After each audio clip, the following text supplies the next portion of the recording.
Moi, je m'appelle Diego, j'ai 26 ans. Je suis venu à l'ISIMA dans le cadre du programme Brafitech, qui est un programme d'échange entre le Brésil et la France. Je suis titulaire d'un master en système d'information et aide à la décision. Et en ce moment, je finis une thèse au Limos.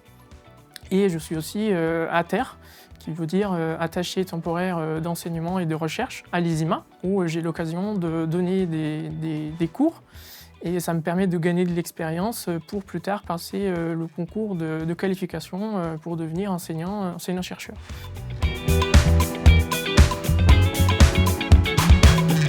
Alors j'ai eu cours quand j'étais à l'ISIMA avec des enseignants-chercheurs et chercheuses du Limos. Par exemple, j'ai eu cours avec Philippe Lacombe pour les météoristiques, la simulation événements discrets, des techniques de recherche opérationnelle. J'ai eu aussi cours avec Marie Payou, qui est chercheuse au Limos dans le domaine de base de données, et aussi avec Alain Quillot, professeur émérite à l'ISIMA, et avec qui j'ai eu la partie algorithmique d'aide à la décision. Et aussi le fait que dans le Limos, il y a beaucoup de chercheurs dans le domaine de la recherche opérationnelle, qui est le domaine de ma thèse.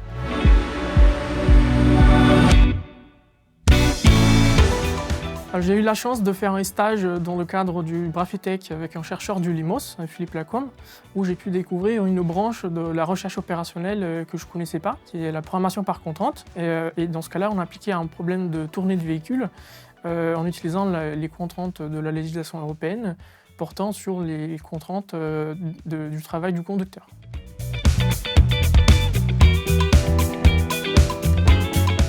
L'IRP est un problème intégré de tournée de véhicules et de gestion de stock dans un horizon de temps multipériode fini. Et le but, c'est de résoudre donc, ces deux problèmes en même temps. Donc, la partie tournée de véhicules, c'est de définir l'itinéraire qui vont parcourir les véhicules, mais aussi de livrer une certaine quantité de produits à chaque client, tout en évitant les ruptures de stock qui peuvent apparaître, mais aussi de respecter les capacités de stockage des clients. Et mon rôle, c'est de développer des algorithmes pour résoudre ce problème de manière efficace.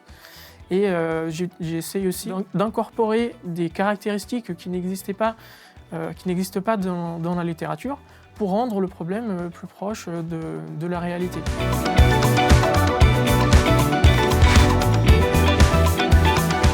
Alors la ROADEF est une conférence en RO au niveau national et Euro c'est au niveau Europe. Les deux dans le domaine de la recherche opérationnelle. Et ça me permet de présenter à la communauté mes travaux de thèse, mes travaux de recherche, mais aussi d'écouter ce qu'ils font les autres, mais aussi d'exposer moi-même mes travaux de recherche. Et c'est aussi l'occasion que le public puisse se poser des questions sur mes travaux.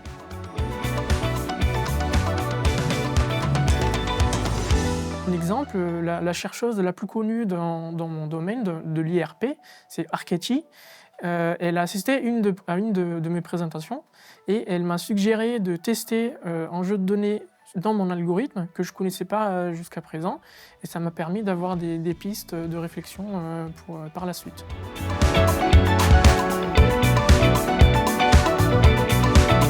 Alors le principal, je dirais que c'est le fait d'incorporer des caractéristiques réelles dans nos algorithmes, mais aussi cette distance entre la théorie et la pratique. Et ce qu'on fait, on essaye de regarder la littérature associée afin d'identifier les gaps qui existent et avoir des pistes de réflexion sur ce qu'on pourrait faire.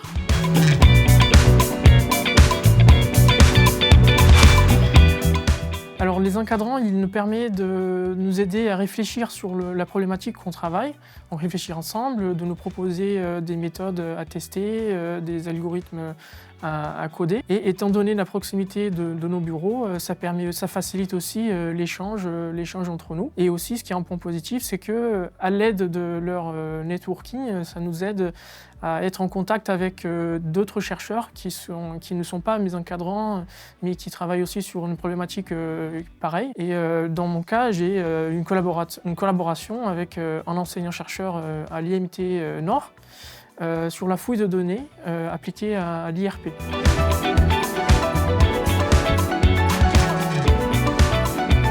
Alors Par exemple, pour la conférence ROADEF, on est censé faire un papier de maximum 2 pages pour raconter brièvement qu'est-ce qu'on fait, nos travaux. Mais aussi, on a des journaux de recherche. Et là, c'est un papier de 30-40 pages où on va développer beaucoup plus le sujet. Et ensuite, on va le communiquer à la communauté de recherche opérationnelle.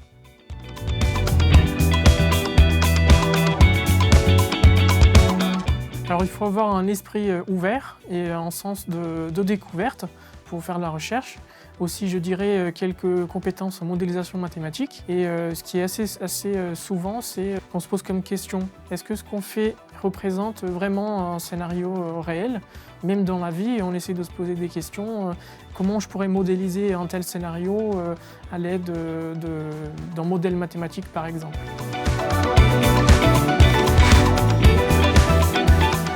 Alors, le monde de la recherche nous offre beaucoup d'autonomie et de responsabilité, mais il faut avoir un esprit ouvert à nos travaux.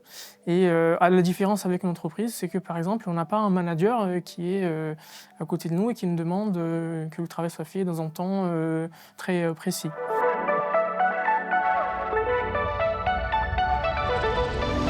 Alors pour moi, dans le cadre de mes travaux, c'est plutôt recherche appliquée, c'est-à-dire j'ai le problème de l'IRP à résoudre et j'essaie d'appliquer des méthodes qui existent pour le résoudre. Mais aussi dans le laboratoire, il y a aussi des enseignants-chercheurs qui font de la recherche fondamentale. Alors un autre exemple aussi de recherche appliquée, c'est il y a Valentin, un doctorant qui partage le bureau avec moi.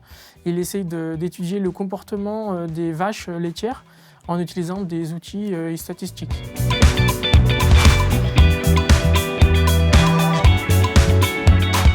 Alors le coût de la vie est pas cher comparé à d'autres villes.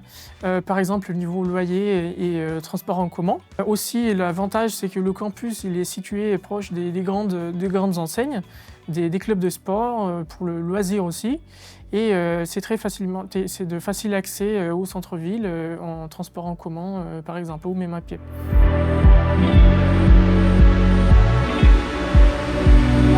Donc si le monde de la recherche vous plaît, n'hésitez pas à me contacter pour d'autres informations.